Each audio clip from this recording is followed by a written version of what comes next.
Hello everyone. Today I have a big announcement, that is CSAT series civil services aptitude test ची series आजपासून सुरुवात होणार आहे. तर मॅथमॅटिक्सचं नाव ऐकलं तर सर्वात आधी मनात येते ती म्हणजे भीती. आणि भीती आली म्हटल्यानंतर ना स्किप, इग्नोर आणि अवॉइड. मग असं झालं तर आपण सब्जेक्टच अवॉइड करायचा विचार करतो. पण मला एक गोष्ट तुम्हाला सांगायची आहे की मॅथमॅटिक्सला घाबरतो का आपण? मग ती गोष्ट आहे की आपले बेसिक्सच क्लिअर नाहीयेत आणि क्लिअर नसल्यामुळे आपल्याला ते सोल्युशन्स किंवा ते क्वेश्चन्स टॅकल करता येत नाही.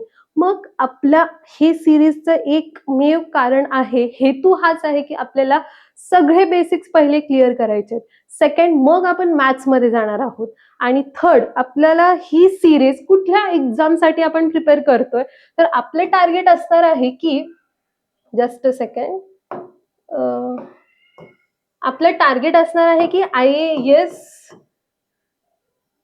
आपलं टार्गेट आहे IAS 2026 मे च्या एक्झामसाठी. ओके, आपल्याला माहिती आहे की सीसॅटचा एक्झाम जो आहे त्या एक्झाम मध्ये आपल्याला 200 मार्क्सचा आपला पेपर असणार आहे. ओके, हे 200 मार्क्सच्या पेपरमध्ये आपले 3 टॉपिक्स मध्ये हा सब्जेक्ट डिवाइड केला गेला आहे. सो फर्स्ट आहे की कॉम्प्रेहेन्शन, सेकंड आहे मॅथमॅटिक्स आणि थर्ड आहे की रिझनिंग. ओके, मग ह्या 3 टॉपिक्सला आपण बघतोय की ह्या 200 मार्क्सच्या पेपरमध्ये आपल्याला टोटल असणार आहेत 80 क्वेश्चन्स. ओके, ह्या 80 क्वेश्चन्स मधले प्रत्येक सब्जेक्टला इथे असणार आहे आपल्या 25 to 30 क्वेश्चन्स, इथे पण अराउंड 25 to 30 क्वेश्चन्स असतील आणि इथे आपल्याला 10 to 15 क्वेश्चन्स असतील रिझनिंग मध्ये.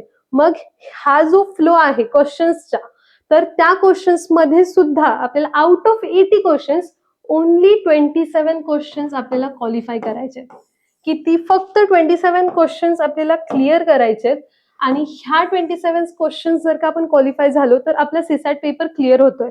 मग ह्या 27 क्वेश्चन्स पण क्वालिफाय करणं खूप अवघड आहे, राईट? मग आपण स्टेप बाय स्टेप कुठले क्वेश्चन्स कुठल्या वेटेजनुसार कुठल्या सब्जेक्टला, म्हणजे कॉम्प्रेहेन्शन असेल, तो मॅथमॅटिक्स असेल किंवा रिझनिंग असेल, त्या प्रत्येक गोष्टींवरती विचारपूर्वक वेळ देणार आहोत आणि त्या वेळ देऊन आपण त्याच्यावरती मेहनत करणार आहोत.